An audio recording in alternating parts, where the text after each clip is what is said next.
vamos discutir a verdade científica sobre o óleo de coco.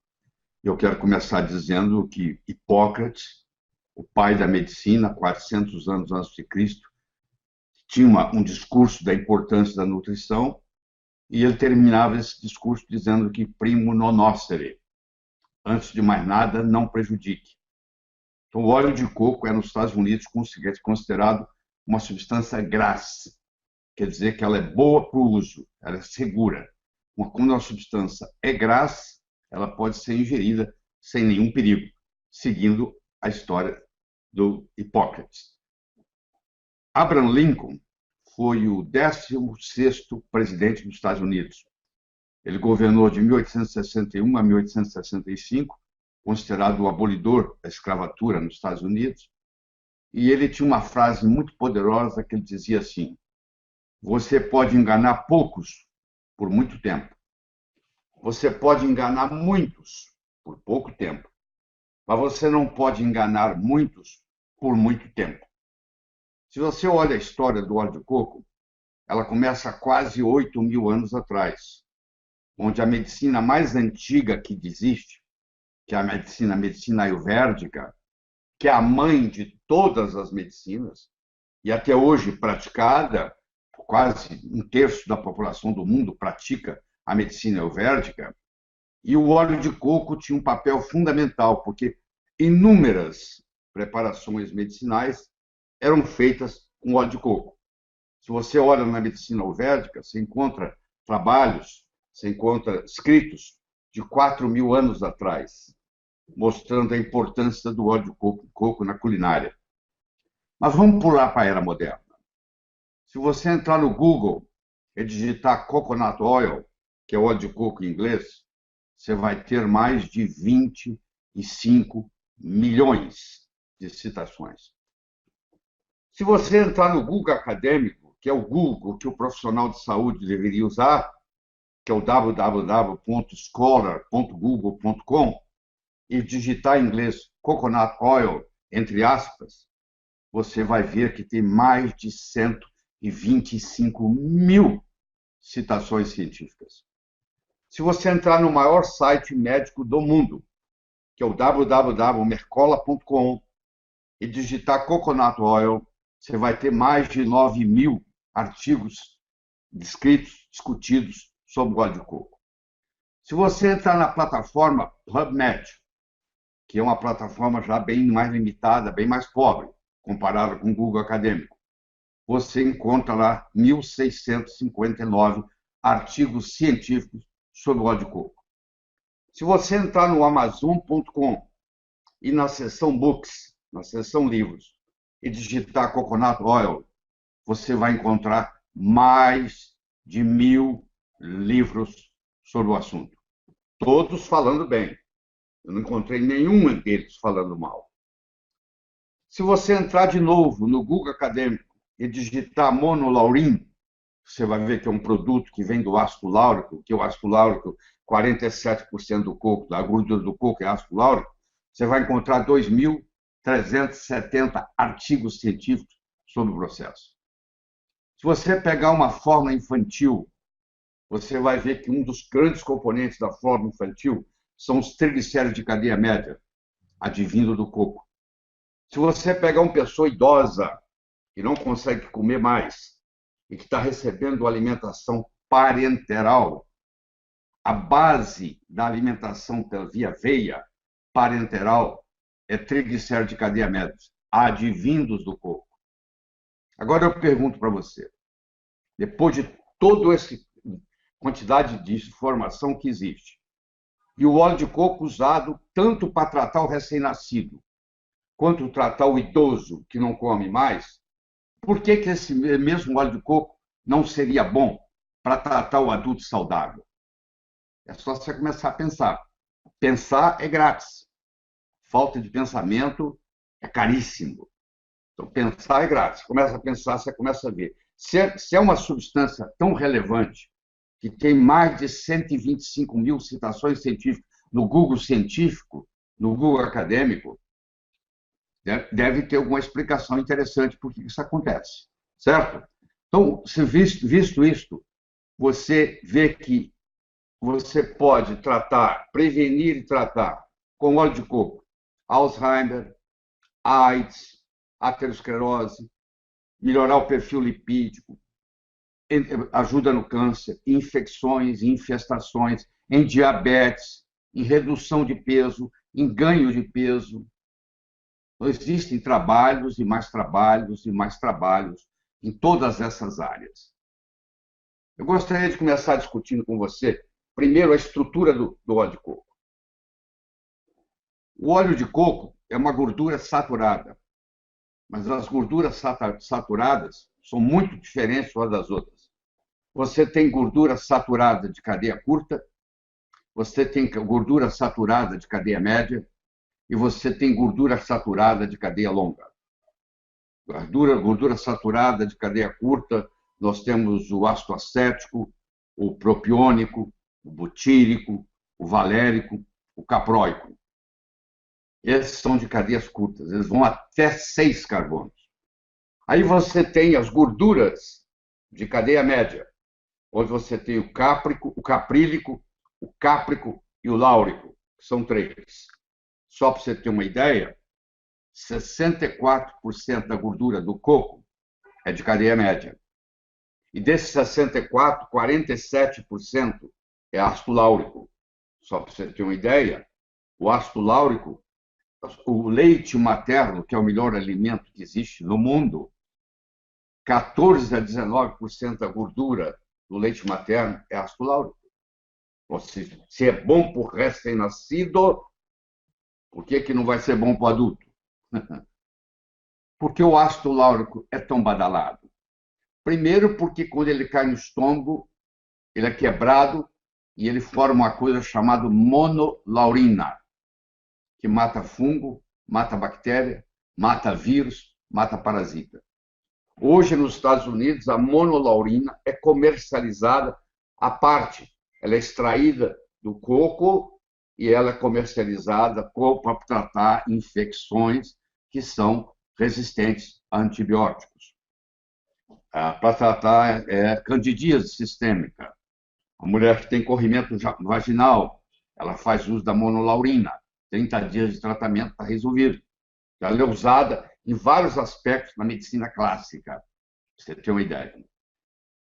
A maior concentração é de ácido láurico, que é 47%. Aí nós temos uma grande concentração de ácido caprílico, que é 9%. O ácido caprílico é muito poderoso como antifúngico. Talvez uma das substâncias mais poderosas como antifúngico que nós conhecemos na medicina. Aí vem o ácido cáprico, que também, quando quebrado, vira monocaprina, que também tem ação. Aliás, todos os triglicéridos de cadeia média, seja ele o caprílico, o cáprico, o láurico, o Dr. John Cabara, professor de farmacologia e química da Universidade State Michigan, ele, em 1966, ele descobriu pela primeira vez que os triglicéridos de cadeia média tratavam tanto infecção quanto infestação. Vou dar um exemplo para você de vírus. Se você pegar o vírus do HIV, se você pegar o vírus do Epstein-Barr, se você pegar o vírus da hepatite C, eles podem ser tratados com o uso do ácido láurico, com o uso do óleo de coco. Por isso, sem resistência. Aliás, todo lugar onde predomina a culinária do coco, você vai ver que tem lugares como Puka Puka, perto da Nova Zelândia, 75% da caloria diária de um habitante de Puka Puka vem do coco. Você tem Tokelau, que é outra ilha perto, 60% da ingestão calórica diária vem do óleo do coco. Em Puka Puka, em Tokelau, por exemplo, não existe diabetes, não existe obesidade, não existe câncer, não existe doença cardíaca. Você vai dizer, isso é genético. Não, não é genético. O Dr. Ian Pryor, chefe do departamento de cardiologia do Hospital Wellington, porque a capital da Nova Zelândia chama-se Wellington, existe o Wellington Hospital, General Hospital. E ele fez um estudo onde ele viu pessoas que moravam na ilha e que mudaram para Nova Zelândia e que deixaram de comer coco, porque na Nova Zelândia, propriamente dito, essa não é o mesmo costume, e todos eles desenvolveram doenças degenerativas crônicas. Todas as ilhas do Pacífico Sul predomina o óleo de coco na culinária. Tem lugar, por exemplo, que ingere mais de 100 gramas de óleo de coco por dia. O Dr. Lindenberg, da Suécia, fez um estudo na ilha de Kitava, onde ele mostrou que lá ele não encontrou nenhuma doença degenerativa na ilha de Kitava, e lá eles ingerem mais de 100 gramas de óleo de coco por dia. Olha que coisa impressionante. Se você vai para as Filipinas, onde o Dr. Conrad Deiret, estudou pacientes com HIV e pacientes com AIDS. Então, ele mostrou, publicou, está aí no seu Google acadêmico, se você pesquisar, ele mostrou que os pacientes com HIV que recebem óleo de coco não transformam em AIDS. Eles são HIV positivo, mas eles não evoluem para AIDS, porque o óleo de coco atua no envelope gorduroso e na transcriptase reversa, inibindo a transcriptase reversa, e não permite que o vírus do HIV progrida a ponto de causar o AIDS. Olha que coisa fascinante. Vírus como Epstein-Barr, vírus como HIV, vírus como da hepatite C, bactérias como Helicobacter pylori, como Chlamydia pneumoniae, como todos os grãos positivos, são tratados com óleo de coco. Isso está na literatura para quem quiser ver. É só ter o trabalho de chegar lá e procurar, porque está lá para todo mundo ver o poder do ácido láurico e o poder da monolaurina, em fazer tudo isso e muito mais.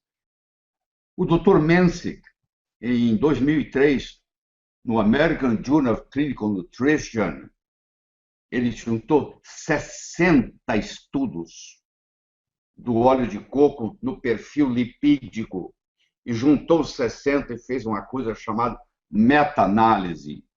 E ele mostrou que a alteração lipídica é benéfica.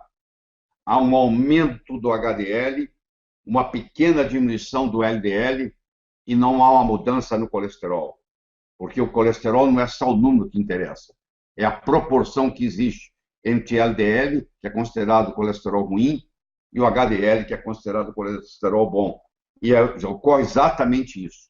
O HDL, que é o bom, aumenta, o LDL, que é o ruim, diminui. 60 estudos publicados, ele juntou 60 estudos randomizados.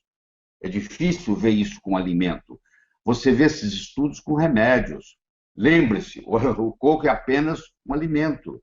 E você encontra uma literatura vastíssima na literatura científica sobre o assunto. Vastíssima. Pacientes com diabetes, inclusive diabetes tipo 1, porque o óleo de coco é insulinotrópico. O óleo de coco o coco tem muita fibra. Se você fizer uso do coco em si, você também trata uma série de doenças intestinais, doença de Crohn, síndrome do intestino irritável, inúmeros trabalhos tem. E se você pesquisa com cuidado, você vai ver que existem vários heróis nesse ponto. O Dr. Kabara, que dedicou 40 anos da vida dele a estudar o coco e publicou livros sobre o assunto e artigos sobre o assunto. A doutora Mary Enig, E-E-N-I-G, você pode procurar, antes de ela morrer, em 2014, era a maior autoridade em coco no mundo. Ela também dedicou a vida dela inteira, como bioquímica e farmacologista, a estudar as propriedades benéficas do óleo de coco. Nós temos hoje o Dr. Bruce Fife, que tem uns 4 ou 5 livros sobre coco, e eu posso te recomendar, qualquer um deles é bom, viu? Porque é impressionante a dedicação que esse homem tem. Ele era um cético. Quando ele escutou coco pela primeira vez, ele teve a reação que muitos de vocês têm: mas isso é ácido graxo, isso é gordura saturada. As gorduras saturadas não são iguais. Você tem gordura saturada de cadeia curta, de cadeia média e de cadeia longa. O coco tem 64% do coco é ácido graxo de cadeia média. Então, ele mostrou. O Dr. Bruce Weiss aí assistiu a aula, virou um estudioso no assunto. 30 anos depois, ele já publicou 4 ou 5 livros, todos muito importantes. Fife, F-I-F-E. Tá? O Dr. Ian Pryor, que estuda as pessoas que vêm de Puka Puka e Tokelau e mudam para Nova Zelândia. Em Puka Puka, como eu disse, 75% da caloria diária vem do óleo de coco. E em Tokelau, mais de 60% vem do óleo de coco. E essas pessoas mudam para Wellington, capital da Nova Zelândia, e todos ficam doentes, e o colesterol aumenta, eles têm infarto, ficam diabéticos, ficam obesos. Tem inúmeros trabalhos na literatura mostrando a ação do coco na obesidade, porque o coco ele é termogênico. O óleo de coco, que tem os triglicéridos de cadeia média, o triglicéride de cadeia média tem um metabolismo todo especial. Ao invés dele ir depositar nos adipócitos, ele vai direto para o fígado e lá ele forma corpos cetônicos, acetona, acetoacetato, beta-hidroxibutirato. Era o tempo da paleolítica. Se você pegar há mais de 10 mil anos atrás, os nossos ancestrais não conheciam açúcar, não ingeriam praticamente nada de carboidrato, eram nômades. Eles não iam se dar o luxo de carregar com eles. Eles caçavam, pescavam, viviam de frutos silvestres da época. Tinha uma dieta cetogênica. Eles matavam o animal, tiravam as entranhas do animal e deixavam a carcaça magra. Os outros animais aproveitavam delas à noite. E levavam aquelas coisas gordas, o fígado, o pâncreas, o coração para comer.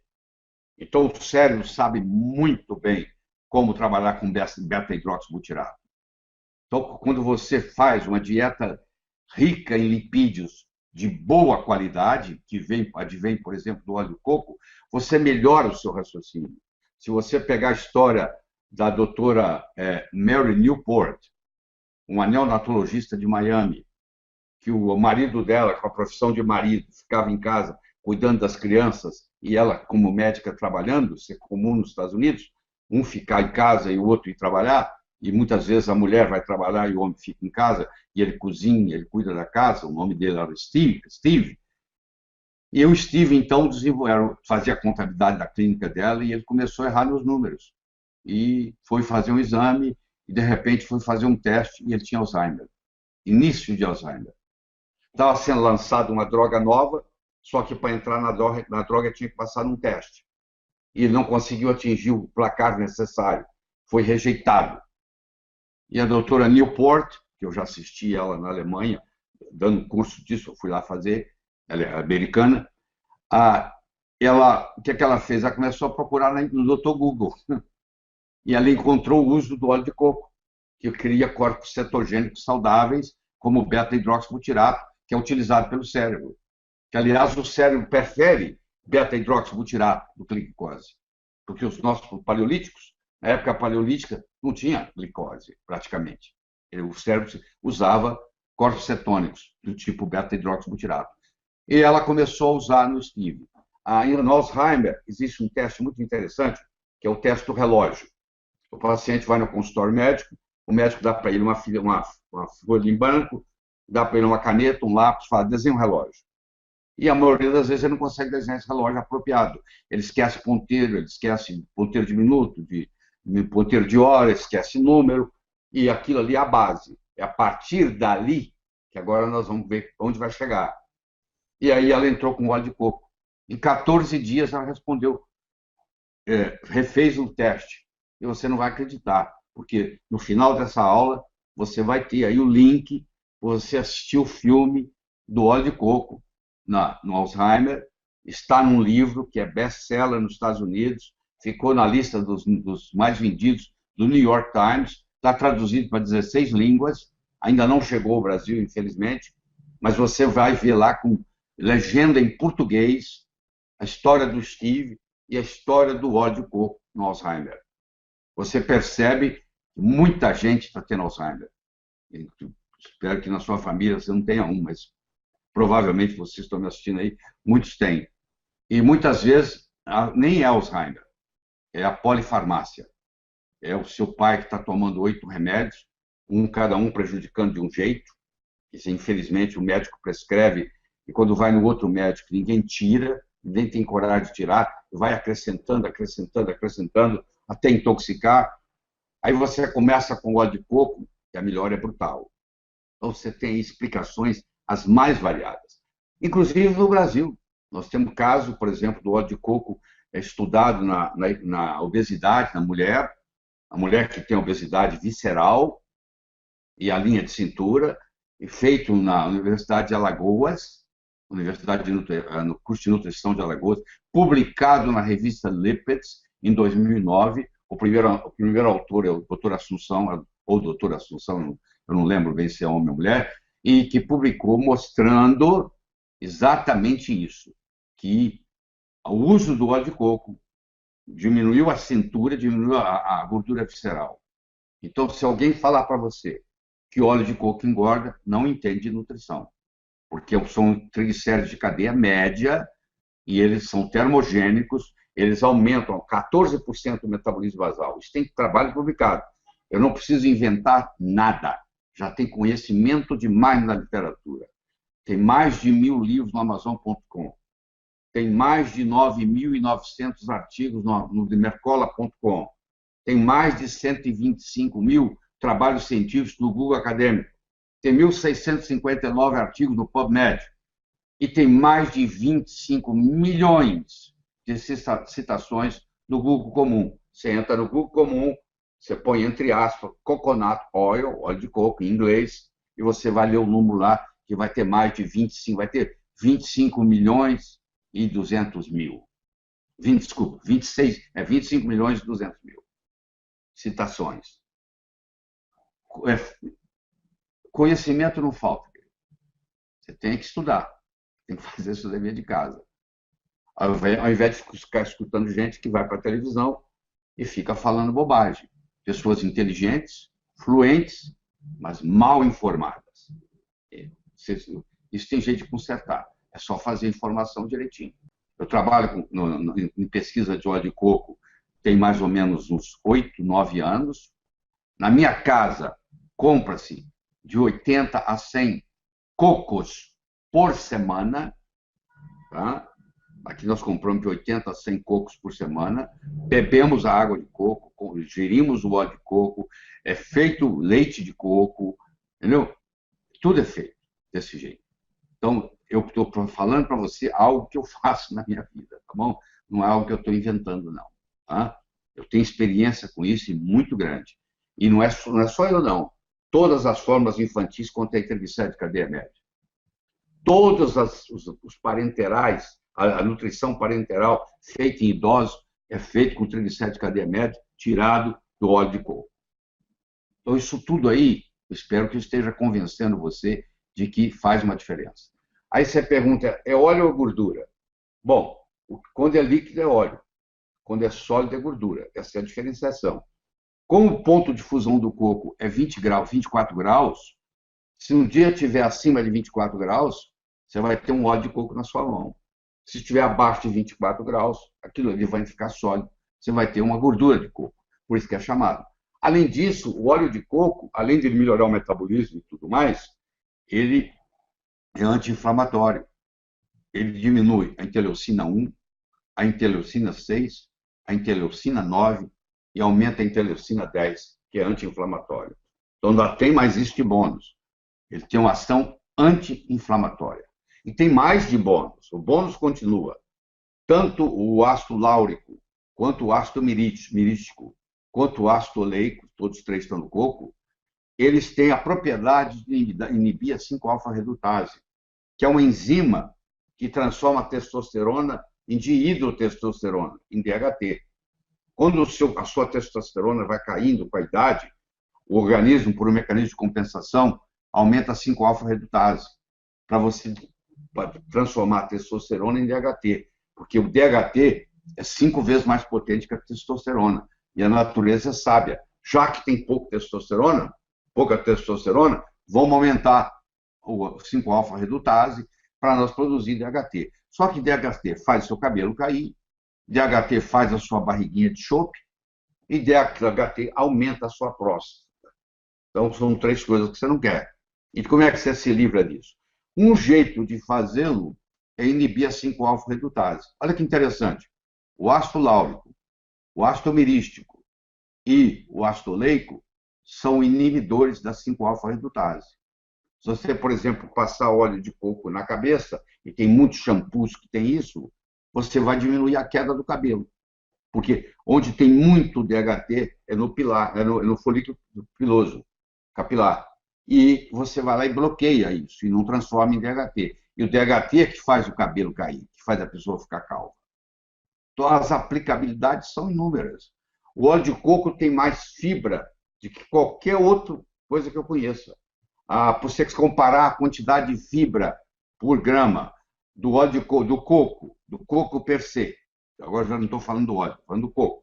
Do coco per se, comparado com aveia, é 4 vezes mais. Comparado com farelo de coco, comparado com farelo de aveia, tem 4 vezes mais fibra. Tem 5 vezes mais fibra que o farelo de trigo. E você sabe, o Dr. Dennis Burkert passou a vida dele na África do Sul, estudando a importância da fibra na saúde. Na era paleolítica, um ser humano ingeria em torno de 200, 300 gramas de fibra por dia. Hoje, se você ingerir 15, agradeça. A maioria ingere menos de 15. Então, ele mostrou que, por exemplo, ele nunca viu, na África, onde ele viveu, ele nunca viu um apendicite. Isso não existe. Pô. Ele nunca viu uma diverticulite. Isso não existe lá. Porque a fibra faz as fezes irem embora, contribui no volume fecal.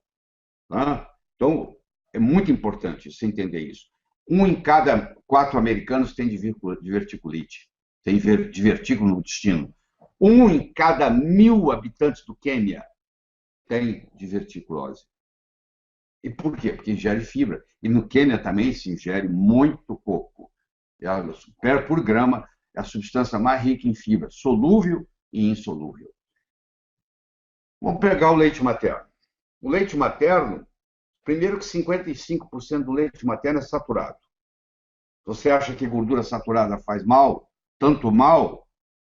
Por que a natureza, Deus ia fazer o leite materno com 55,2% de gordura saturada? A placa aterosclerótica, se você pegar na artéria, lá está a placa aterosclerótica, 75% que está depositado lá é ácido graxo poliinsaturado. Não é saturado, não. É poliinsaturado.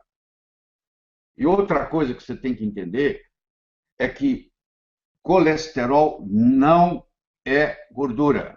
Põe isso na cabeça. Colesterol é um lipídio. Os lipídios podem ser os lipóides, pode ser os esteróides e pode ser as gorduras. Toda gordura é um lipídio. Nem todo lipídio é uma gordura. O colesterol é um álcool policíclico do grupo dos esteróides. E eu sei que você vai ficar impressionado com isso, mas a principal fonte de fabricação de colesterol não é gordura, é carboidrato. Por que grupos como em Maasai, na Quênia, onde eles bebem sangue de boi, eles têm um catéter, e eles tomam leite gordo da vaca e tomam sangue de boi todo dia no café da manhã, tem uma biquinha que eles colocam aqui na jugular para tirar sangue, ele não mata o boi, vai tirando, a vida inteira o boi vai doando. E eles têm um colesterol baixíssimo. Quando eles mudam para Nairobi, que é a capital do Quênia, tudo muda. Eles param de tomar aquele leite, aquele sangue de boi gordo, eles param de tomar o leite gordo, e aí eles desenvolvem aterosclerose, mostrando que o processo não é genético, é epigenético.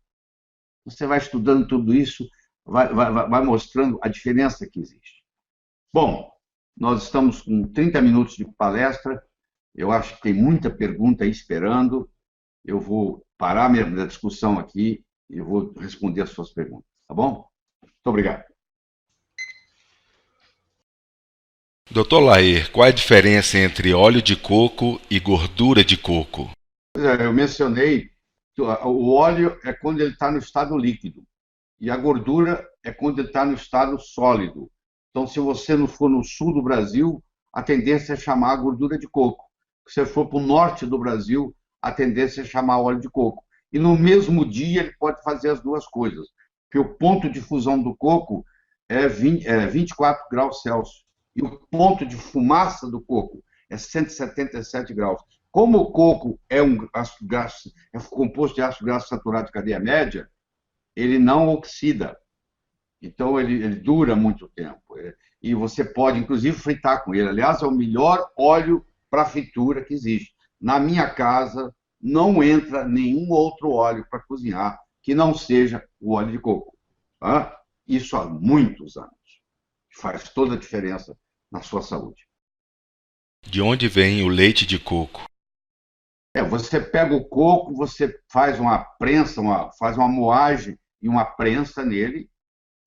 Dali vai sair o óleo e dali também vai sair o leite. Você mistura com água, pode ser a própria água do coco, e você faz o leite. O leite de coco é um grande substituto para o leite materno.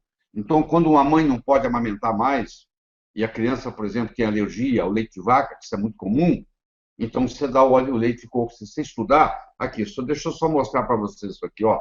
Isso aqui tem 1.281 páginas, tá? Olha aí, ó. Eu já li de capa a capa. É sobre as gorduras nos alimentos e as suas implicações na saúde.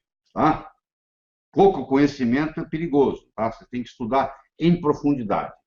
E muitas pessoas não entendem bem a bioquímica e tiram conclusões erradas. Eu quero que você saiba que tem 70 autores aqui escrevendo, inclusive sobre o óleo de coco, tá? E todas as suas particularidades.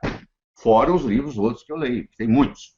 Como eu disse, tem mais de 1.000 livros sobre óleo de coco no Amazon.com, na seção Books.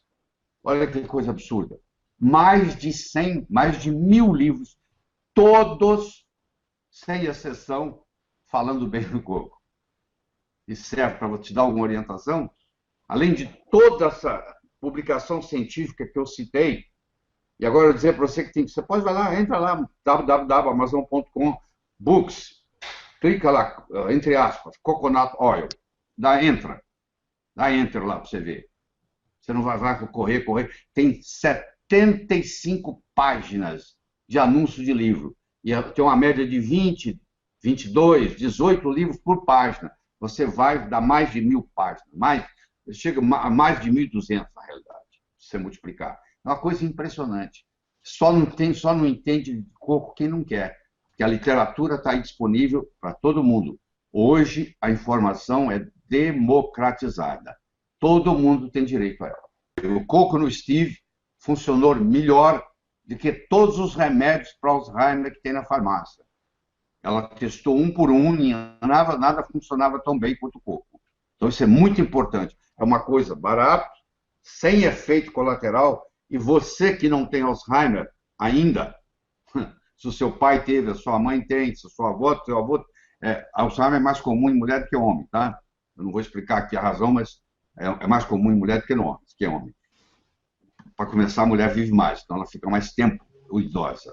Mas se você tem muita gente com Alzheimer na família, se você começa a fazer uso do óleo de coco, você pode usar o óleo de coco até no café, pô. Você coloca ele, que eu faço de manhã. Eu pego uma colher e coloco dentro do café e misturo. Você nem percebe que está tomando. Então, a sua cognição melhora muito. Eu vou fazer 72 anos. Você vai ver que em momento nenhum meu cérebro titubeia. Momento nenhum. Está tudo aqui. E grande parte disso eu agradeço a esse super alimento funcional chamado coco.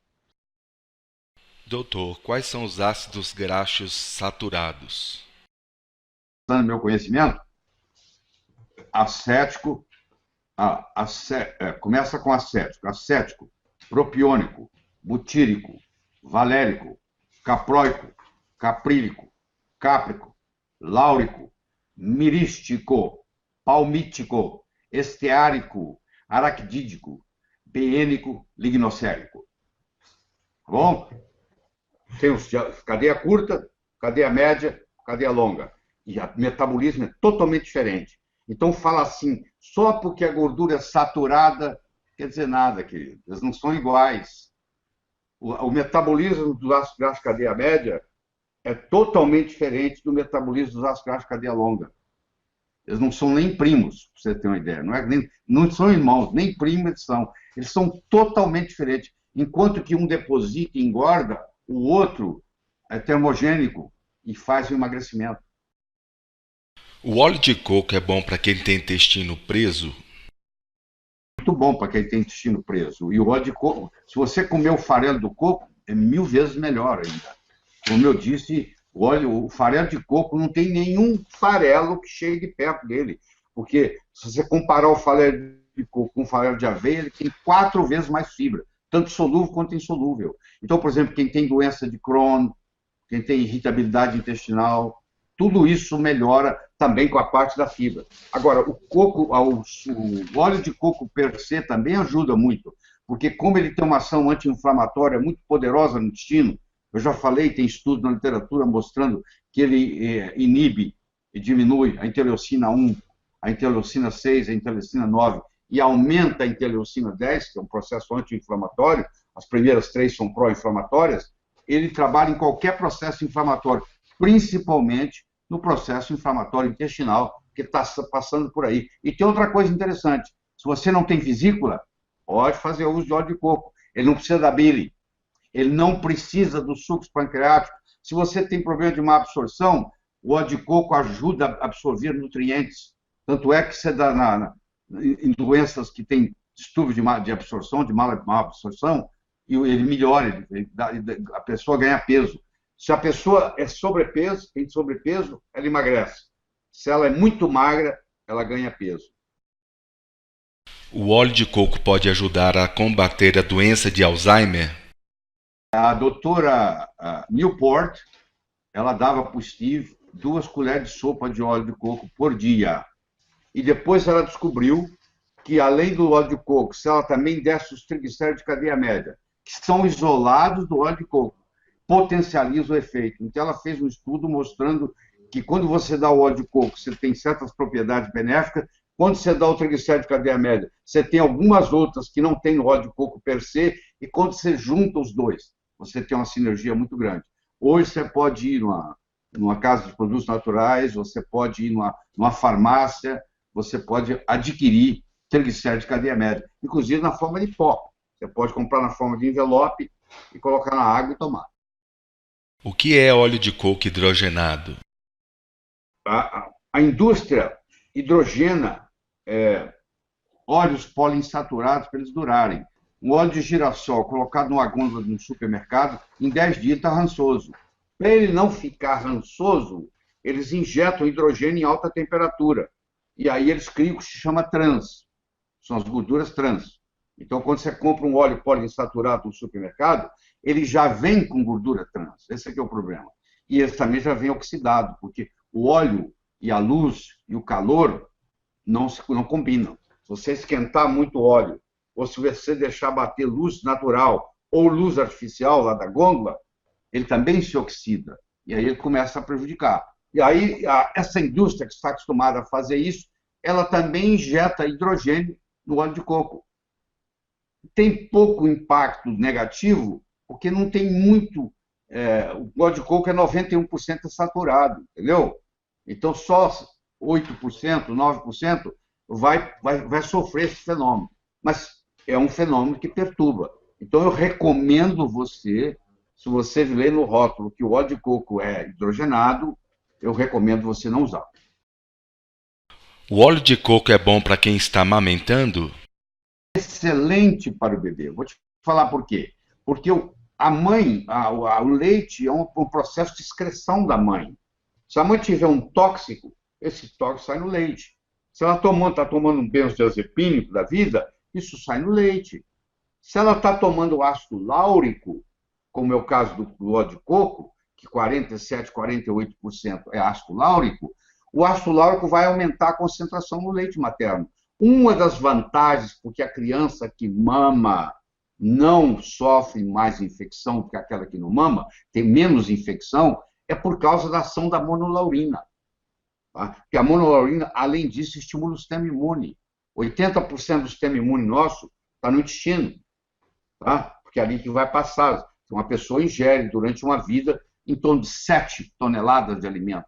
Então, você está constantemente em contato com o meio exterior via alimento. Então, ali que tem que estar todo o seu sistema imune para te proteger. E o óleo de coco tem essa habilidade, através do capróico, do caprílico e do láurico, de estimular o sistema imune. Então, é um estimulador, modulador do sistema imune também. Tem muita gente que fala sobre óleo de coco sem nenhum conhecimento científico. Fica dando opiniões, vai para a televisão para dar opiniões. Isso é um absurdo. Se você começar a fazer uso do óleo de coco, você mesmo vai perceber que a sua memória melhora, que a sua cognição melhora, que as palavras vêm mais fácil na boca, você não fica titubeando para falar, etc, etc. O óleo canola é melhor do que o óleo de coco? Não, óleo de canola aqui, ó, é veneno. Canola, primeiro que não existe óleo de canola, existe óleo canola. Existe óleo de girassol, óleo de soja, óleo de amendoim, óleo de coco. Não existe óleo de canola. A canola é uma sigla. Canadian Oil Low Acid. Tem uma planta chamada couza, que em inglês ela chama rapeseed. A palavra rape quer dizer estupro. A semente que estupra, que realmente ela estupra a vida da pessoa. Ela tem 55% de ácido terúcico. Ácido terúcico é um ácido ômega 9, nem todo ômega 9 é benéfico, com 22 carbonos. E ele faz miocardiopatia, então ele lesa o coração. Tanto é que quem tem plantação de couza não deixa nem cavalo nem boi chegar lá. Não deixa nenhum animal chegar lá para comer a couza. Porque se o animal come a couza, ele vai ter doença cardíaca, porque lá tem 55% de ácido terúcico. O governo canadense fez transgenicidade na couza, e ao invés dela ter, e ela era usada para lubrificação, óleo de lubrificante.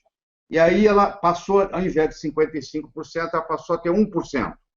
E aí eles lançaram no mercado com o nome de Lear, Low Erucic Acid Rapeseed, que não foi para frente, porque uma semente que estupra, ninguém está interessado. Aí eles contrataram uma empresa de mercado muito sofisticada e ela mudou o nome para canola, Canadian Oil Low Acid. E houve o maior escândalo de corrupção que já teve na área da saúde nos Estados Unidos, porque o governo canadense deu uma propina de 50 milhões de dólares para o FDA para conseguir isso aprovado nos Estados Unidos. Isso foi aprovado nos Estados Unidos e automaticamente aprovado no Brasil. Quer dizer, quando você vai e compra o seu canola, que é um dos mais caros, você acha que por isso ele é bom, você está trazendo o veneno para casa. Porque é uma questão só de anos, água mole, empedradura, tanto bate até que fura, que você vai desenvolver uma miocardiopatia restritiva, levando a insuficiência cardíaca congestiva.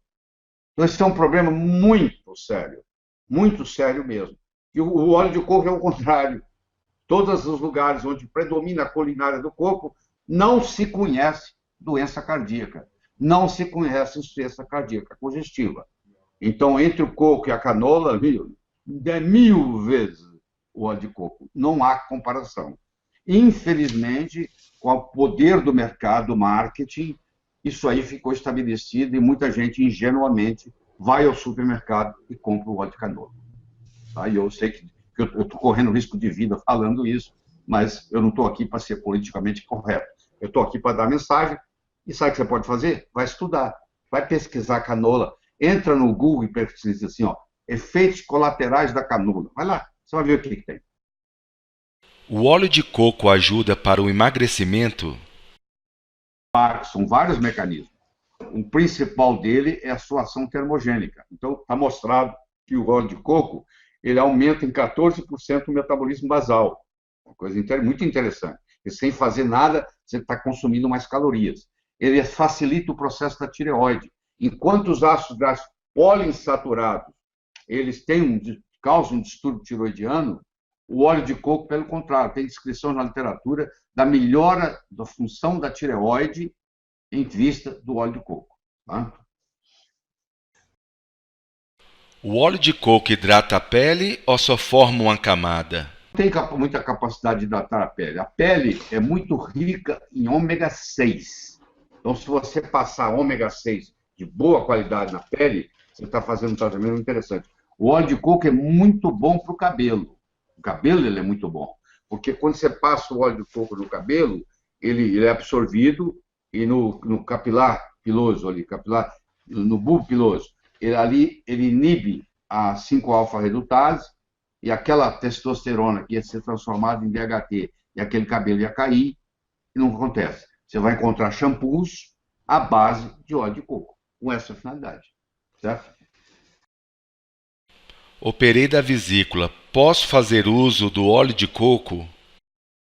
Pode, sem problema nenhum, porque a absorção dos ácidos graxos de cadeia média que predominam no coco, eles não precisam nem da bile e não precisam das enzimas pancreáticas. Então, mesmo quem tem problema de absorção, e tem essas doenças congênitas, onde a pessoa tem uma dificuldade muito grande, fibrose cística, um distúrbio pulmonar sério e má absorção, essas crianças que não engordam com nada, elas começam a fazer uso de óleo de coco, está descrito na literatura, elas ganham peso. Olha que interessante.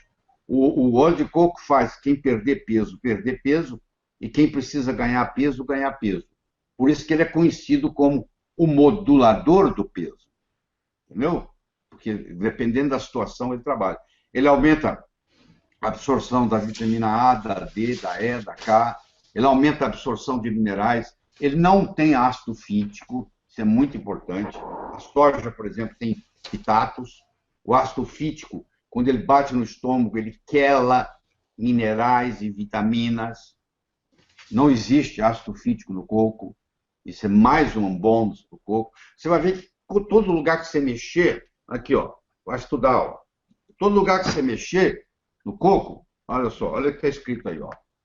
Ácidos graxos em alimentos, suas implicações na saúde. 1.281 páginas, 70 autores escrevendo. Tá, ó. Tá aí, ó. Não precisa inventar nada, tá bom? Onde está a prova científica de que os ácidos graxos de cadeia média têm ação microbial? Começou em 1966, foi a primeira publicação, John J. Kabara. O Dr. Kabara, que tem um livro muito bonito, tem inúmeros artigos que você vai encontrar no Google acadêmico, falecido já, inclusive o neto dele me autografou um dos livros dele, num congresso que eu estava nos Estados Unidos, que eu guardo com todo carinho. Ele foi um dos grandes pesquisadores do coco. E em 1966 ele publicou o primeiro artigo mostrando as propriedades anti-infecciosas do coco, do ácido láurico, que depois foi transformado num produto chamado monolaurina, e hoje, como eu disse, é vendido nos Estados Unidos, inclusive é um produto também hospitalar, onde lauricidin, que é o nome nos Estados Unidos. E é um produto hospitalar que é usado, inclusive, em Clostridium difficile, que é uma das causas de infecção hospitalar. E ele tem ação sobre isso, sobre o Clostridium difficile. Tá? O óleo de coco em cápsulas também é bom? É aconselhável. Quem não tem cão, caça como gato. Eu acho que é uma saída, só que você tem que tomar aí umas 5 cápsulas na manhã, 5 cápsulas depois do almoço, pelo menos umas 8 a 10 cápsulas por dia, para ter um efeito significante, né? Já que você tem que tomar uma colher de sopa é 14 gramas, você imagina. Então, claro que ninguém toma a colher cheia, mas você vai tomar a cápsula, eu diria que você tem que tomar entre 8 e 10 cápsulas por dia. A água de coco tem ácidos graxos? A água de coco não tem nenhum ácido graxo. A água de coco é rica em cálcio, é rica em potássio, é rica em magnésio, ela é isotônica, ela é altamente hidratante, ela pode substituir, nos lugares onde mais pessoas humildes, o leite materno, em parte. Ela foi usada na Segunda Guerra Mundial, venosa, tratamento venoso, para substituir quando falta soro. Ela é estéril, quando você abre o coco, aquela água que está lá é estéril, e ela existe, inclusive, a chamada buco, B-U-K-O, bucoterapia. que é o uso da água de coco para dissolver cálculo renal, principalmente uretral. Eles canalizam, injetam, fazem isso nas Filipinas. Injeta água de coco na uretra e o cálculo renal se desfaz. É muito interessante. Então, essa eu oriento as grávidas para tomar, entendeu? 300 ml por dia. E aqui, como eu disse, aqui em casa o consumo é de 80 a 100 cocos verdes por semana. Eu e minha esposa e os netinhos e minha filha vêm almoçar conosco toda terça-feira. Hoje foi dia. E eles tomam água de coco. Nunca tomaram refrigerante na vida. Não sabem nem o gosto. Nem o gosto. Eu acho que você tem que praticar o que você prega. Eu conheço médico que não toma remédio. Eu falo, então você não tem direito de receitar remédio. Como é que você vai receitar uma coisa para o outro que você não usa? Eu me proponho o seguinte, tudo aquilo que eu uso, que me dá certo, eu falo sobre isso. Então, tudo que eu mostrar para você aqui, discutir, eu faço. Entendeu? Eu sou o exemplo. Tá? Isso é muito importante. Quando você tem confiança numa coisa, se você não acredita em remédios, você não toma remédio, você não devia estar prescrevendo remédio para ninguém. Não é verdade? O óleo de coco pode auxiliar no tratamento da diabetes? Pois é, ó, primeiro, o óleo de coco tem uma ação insulinotrópica. Ela melhora a sensibilidade insulínica, ou seja, ela facilita o receptor insulínico. O doutor Conrado Deirat, em Filipinas, e o doutor Ian Pryor, na Nova Zelândia, fizeram estudos com diabético, inclusive diabético tipo 1. Ele diminui a necessidade da dose de insulina. Isso, gente, está tudo na literatura. É só você procurar. Você põe www.scholar.google.com ou .com.br, não interessa, você vai cair num site. Na hora que você puser em inglês, porque tudo isso que eu estou falando é em inglês, tá? Você tem que pôr coconut oil e tem que pôr entre parênteses. Porque se você puser coconut oil, tudo que aparecer, vai aparecer tudo de coconut, tudo de oil e tudo de coconut oil. Essas cifras que eu dei para você aqui é entre aspas. Não é entre parênteses, não, desculpa. Entre aspas. Entre aspas. Você tem que pôr aspas, coconut oil, fecha aspas. Aí você só vai encontrar artigo que tem no título esse nome. Olha só. Você põe aspas, coconut oil, aspas. Entra no Google Acadêmico, só tem trabalho científico publicado em revista indexada. Você vai encontrar mais de 125 mil citações científicas. O cara chega para mim e fala que não tem estudo científico. Que vergonha. Doutor Lair, Existe alergia ao coco? Existe sim, é raro, mas existe, tá? Isso existe. Aliás, existe alergia ao ovo, existe alergia ao leite, existe alergia sim. Se uma pessoa fizer um uso do coco e ela tiver reações histamínicas, essa pessoa tem alergia ao ovo. É muito raro, mas existe, sim. Existe. Qual é o efeito colateral do coco? O principal efeito colateral é o coco cair na sua cabeça. Não. Na nossa casa de praia tem coqueiro. E quando a netinha Teté estava com menos de um ano, ela estava passeando e caiu um coco perto dela. Se tivesse caído na cabeça dela, ela não estava aqui hoje. E a quantidade, 2,5% do que é atendido no hospital de Manila, nas Filipinas, no Hospital Estadual Federal de Manila, de traumatismo craniano, é coco que caiu, você acredita? Porque como tem coco para tudo quanto é lugar, coqueiro para tudo quanto é lugar, você imagina um coco que despenca lá de cima e ele vem numa velocidade com aceleração da gravidade. Quando ele bate na sua cabeça, é praticamente mortal. Então, a quantidade de gente que o coco cai na cabeça, esse é o maior efeito colateral que eu conheço. É o lugar onde tem muito coqueiro, tem muito coco, você fica lá admirando um coco, ele cai na sua cabeça. Isso existe e isso está hospitalização e muitas vezes morte. Qual a diferença entre ácido láurico e dodecanoico? Você provavelmente é químico, porque o termo dodecanoico é um termo químico oficial. É a mesma coisa que ácido láurico. Olha só, dodeca em grego quer dizer 12. Dodecanoico tem 12 carbonos. O ácido láurico tem 12 carbonos. Então, dodecanoico e láurico são sinônimos. O químico chama de dodecanoico. O clínico chama de láurico. Mas é a mesma coisa. Tá bom? O óleo de coco quente preserva as mesmas propriedades? Até certo ponto, sim, porque tudo tem o seu ponto de fumaça. Se você esquentar o óleo de coco a ponto que ele atingiu o ponto de fumaça, que a gente chama, ele já começa a se deteriorar. Então, se você esquentar ele demais, você perde as propriedades. Ele começa a desnaturar, entendeu? Então, qualquer substância que você levar ao ponto de fumaça, por exemplo, pega um óleo girassol, joga na frigideira, ele começa a subir uma fumaça. Você vai ver a quantidade de fumaça que sobe. Porque você já atingiu o ponto de fumaça. Ali ele já está deteriorando, já não é óleo mais, não é aquilo mais, entendeu? Esse aqui é o problema. Então, se você for acima do ponto de fumaça do óleo de coco, você vai estragar ele sim. Quem tem gordura no fígado pode usar óleo de coco? Pode e deve, porque ele vai deslocar aquela gordura de lá. Ela pode, o paciente que tem esteatose hepática, pode fazer uso, só se ele estiver muito ruim, entendeu?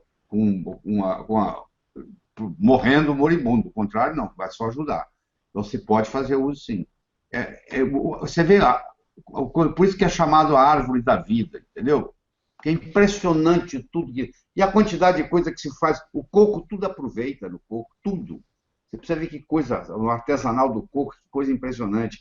E, graças ao coco, todo o Pacífico Sul tem saúde, pô.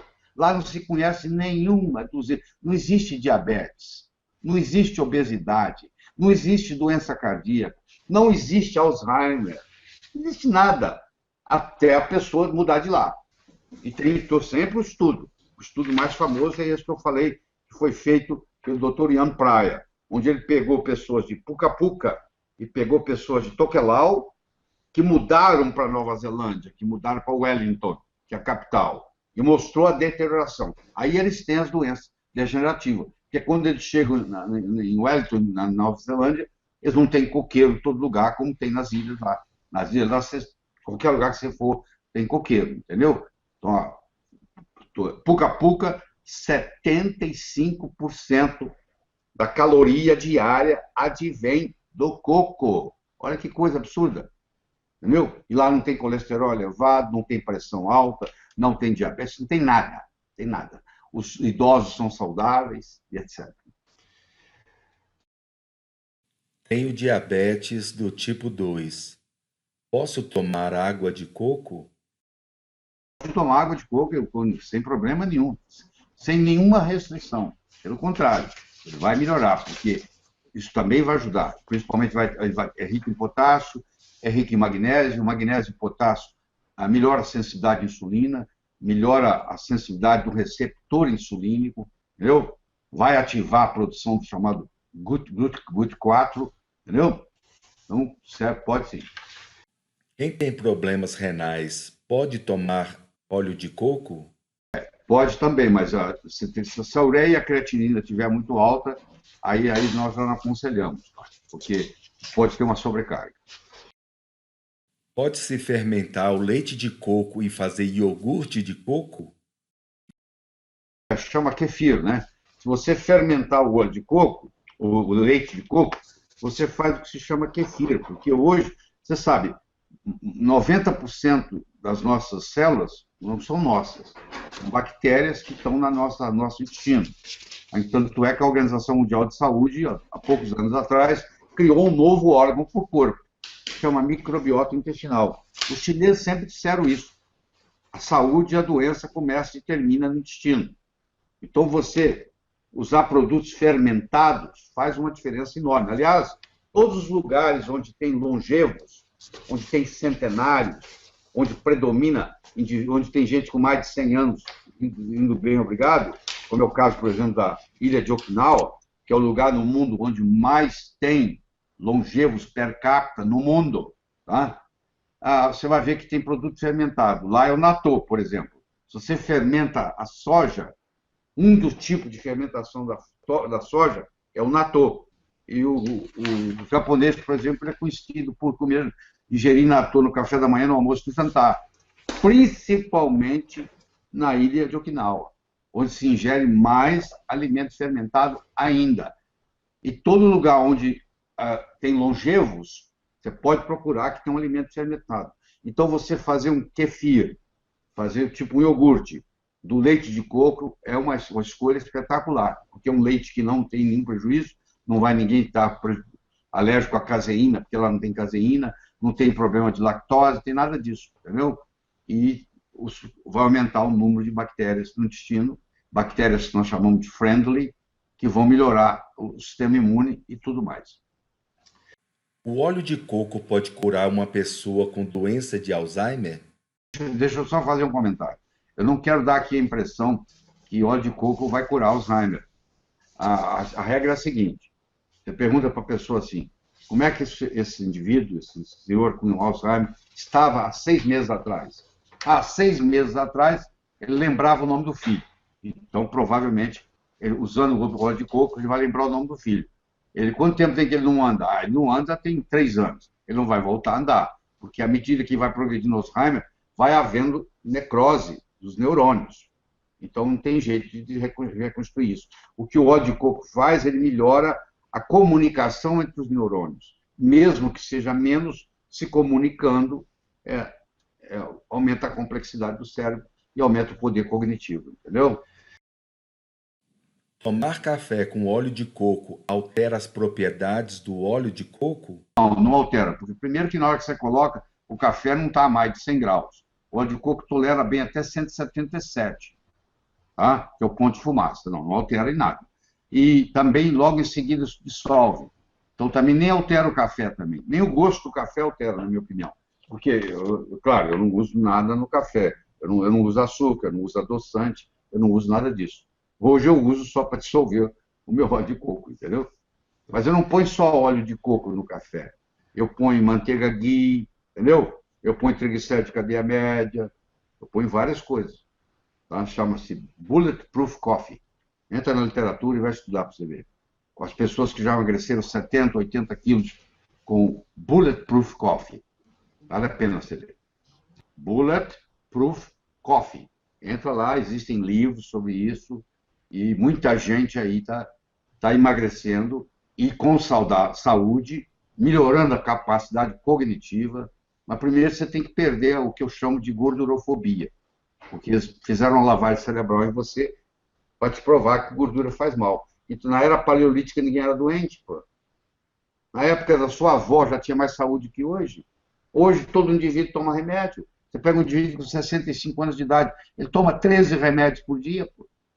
Isso não existia antigamente, pô. Então, tá todo mundo doente. É verdade que o óleo de coco é bom para tratar a doença de Crohn? É bom para tratar a doença de Crohn, sim. A doença de Crohn é uma doença autoimune e fibra faz muito bem para a doença de Crohn. E a doença de Crohn tem um processo inflamatório muito forte.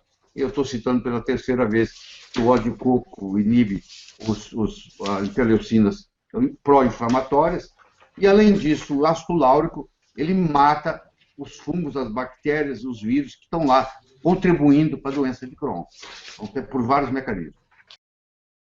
O coco é uma semente, fruta ou noz? Coco é uma semente, tá? Coco é uma semente. Muita gente acha que é fruta, mas é errado. Coco é uma semente. É o endocarpo. Tá?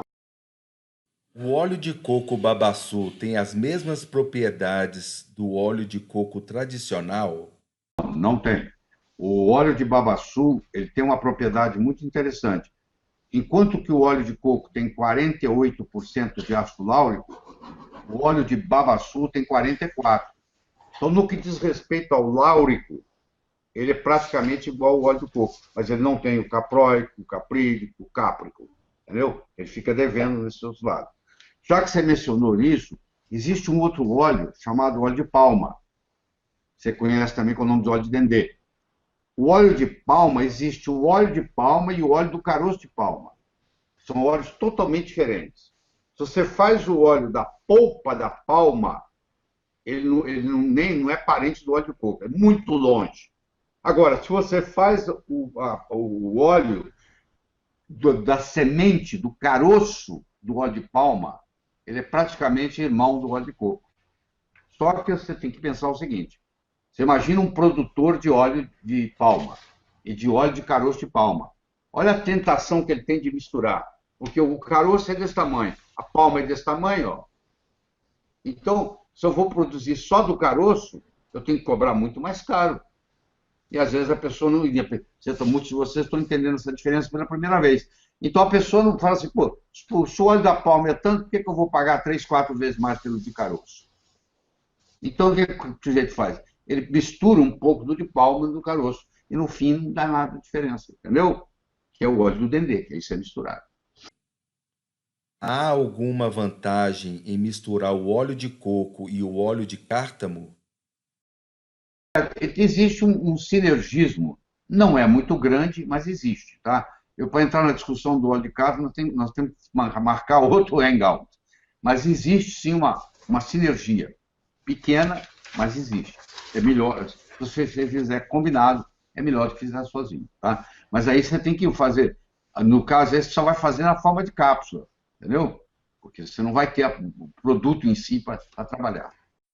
Mensagem final do Dr. Lair Ribeiro. Está uma frase da Cora Carolina, você sabe, essa escritora brasileira, morreu já em 1985, mas continua presente aí as ideias dela. Ela começou a escrever o primeiro livro, ela tinha 76 anos. E ela tem uma frase que eu gosto muito, que ela dizia assim, ó: feliz é aquele que transfere o que aprende, feliz é aquele que transfere o que sabe e aprende o que ensina. Eu estou muito feliz essa noite, porque eu tive a oportunidade de transferir para você, não é só esse conhecimento, eu te dou o caminho das pedras. Você que descobriu o Google Acadêmico, isso é outro mundo, entendeu?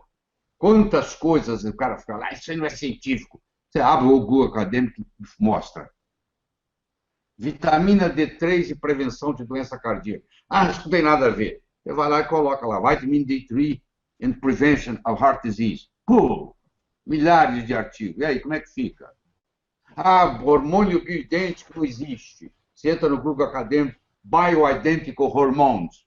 Tem lá 1.220 artigos científicos. E aí, como é que você fica? E está lá um poder. Aí você fala, poxa, eu falo para os outros que isso não existe, olha aí. Como é que uma coisa pode não existir e ter 1.220 artigos científicos? Com o título, Bioidentical Hormones. E aí, como é que fica? Aí isso é uma lição de humilhação, de humildade, entendeu? A pessoa fala, poxa, eu preciso fazer meu dever de casa. Então, você aprender www.escola.google.com ou .com.br e você colocar isso em inglês, isso é um instrumento para você imbatível, porque agora nós fizemos a democratização da informação científica.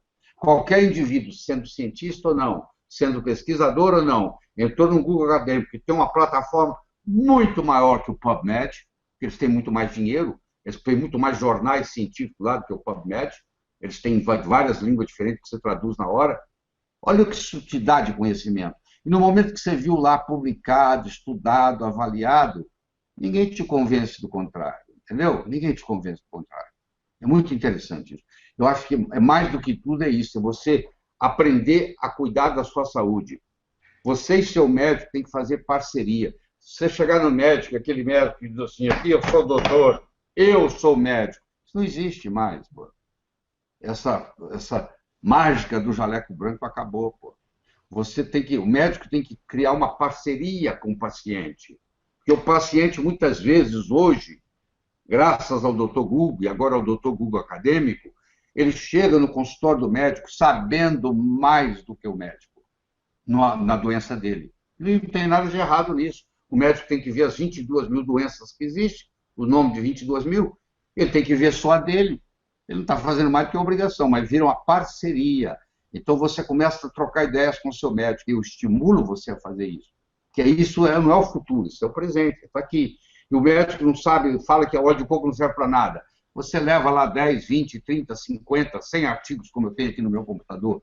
Eu estou escrevendo um artigo científico sobre óleo de coco, e isso será distribuído para todos vocês que fizeram isso aqui, com todas as citações ali, Você vai lá e olha, ele está lá, não tem conversa. Não é minha opinião. Quem sou eu? É estudo científico que está disponível para qualquer um, poxa. Entendeu? É um grande cala-boca. Então, feliz é aquele que transfere o que sabe e aprende o que ensina. Tchau.